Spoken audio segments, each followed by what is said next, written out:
শ্রী স্টোরিজের একটি নতুন ব্লগে আপনাদের সকলকে স্বাগত জানাই আর তার সাথে জানাই গুড মর্নিং। আশা করি সকলে খুব ভালো এবং সুস্থ আছে। সেদিন ছিল বৃহস্পতিবার, ভাতৃদ্বিতীয়া কিংবা ভাইফোঁটা। আপনারা যারা আমার ব্লগ ফলো করেন তারা অবশ্যই জানেন আমার দুই ভাই, একজনের নাম ইন্দ্রনীল, আরেকজনের নাম দেবজ্যোতি। দেবজ্যোতি হচ্ছে ওর ডাকনাম রনি বা বাবু বলেই আমরা ডাকি।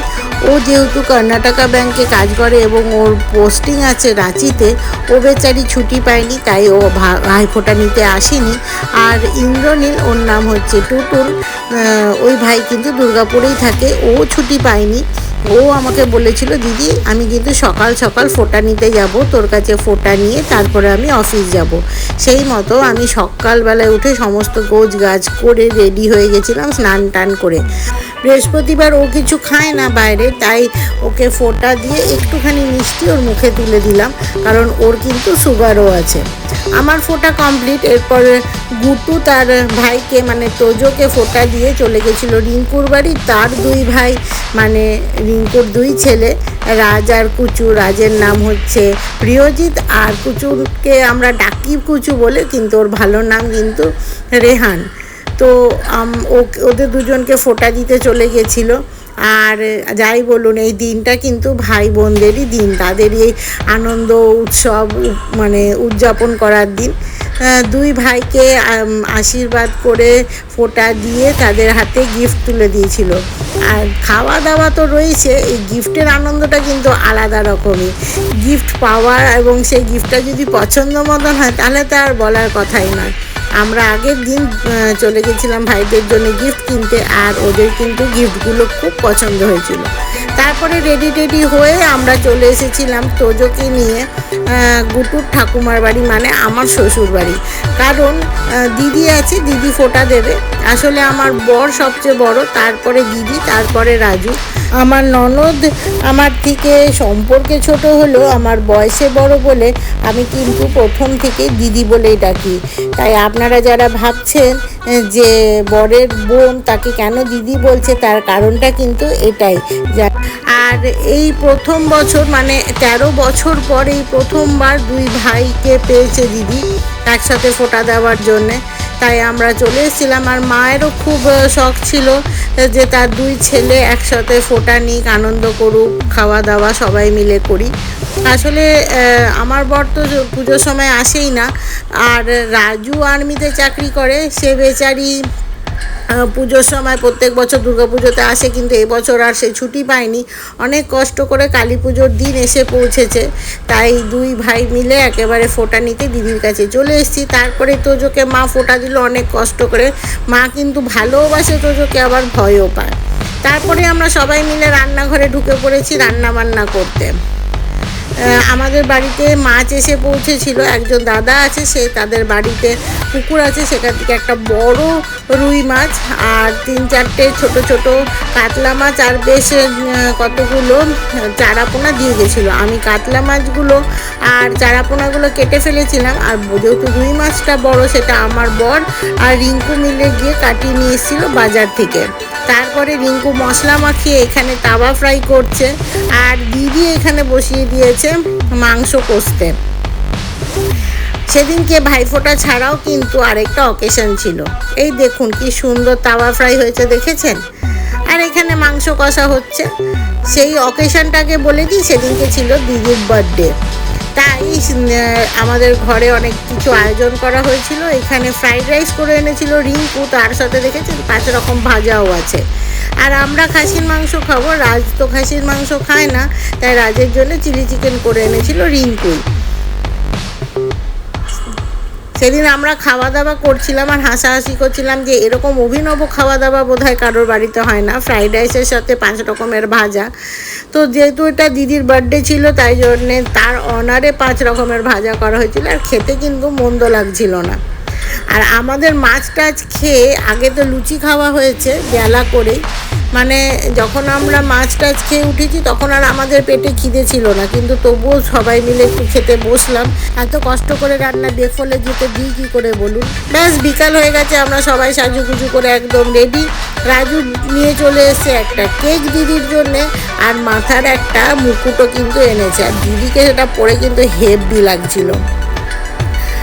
দিদির পাশে যে বসে আছে সেটা দিদির ছেলে, ওর নাম ভালো নাম হচ্ছে রোহিত, আমরা পুটলু বলেই ডাকি।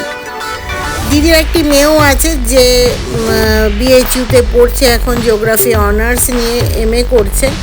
তো সে বেচারি ছুটি পায়নি, তো মায়ের কাছে আজকে সব নাতি নাতনি, তার ছেলে বৌমা সবাই থাকলেও এক নাতনির কিন্তু কমতি আছে। দিদির মেয়ের নাম অনুষ্কা, আর সেই নামটা কিন্তু আমারই দেওয়া। পড়াশুনো চাকরি বাকরি এইসব করতে গিয়ে যখন আমরা সবাই বাইরে থেকে দূরে চলে যাই, শুধু এই মুহূর্তগুলোই মনের মণিকোঠায় রয়ে যায় একদম উজ্জ্বল নক্ষত্রের মতন। পরে একঘেয়ে ব্যস্ত জীবনে এই মুহূর্তগুলোই অক্সিজেনের মতন কাজ করে, প্রাণ সঞ্চার করে। আমরা সবাই খুব আনন্দ করছিলাম। আর এই যে তোজোবাবুও কেক খাচ্ছিল। তোজো কিন্তু ইস ফার্স্ট টাইম যে ঠাকুমার বাড়ি গেল, আর ও প্রচণ্ড পরিমাণে আনন্দ করেছে, আর ওকে ভালোবাসার লোকের কমতি ছিল না। মা একটু ভয় ভয় পেলেও মাও কিন্তু তোজোকে প্রচণ্ড আদর করছিল, দিদি মানে আমার ননদ। আর তার সাথে রাজ তো তোজোর অল টাইম ফেভারিট, একদম ছোটোবেলা থেকে রাজের প্রতি ওর খুব ভালোবাসা। কেক টেক কেটে আমরা এখানে চলে এসেছিলাম সবাই মিলে বাজি ফাটাতে। আসলে এখানে একটা গল্প আছে। গল্পটা হচ্ছে রাজু প্রচণ্ড মানে বাজি ফাটাতে ভালোবাসে, হই হুল্লোড় আনন্দ মজা এগুলো করতে রাজু বরাবর ভালোবাসে। আর ঠিক তেমনি হয়েছে আমাদের রাজ যদি মানে বাজি না কেনা হয়, রাজের যেন কালী পুজোই কমপ্লিট হয় না।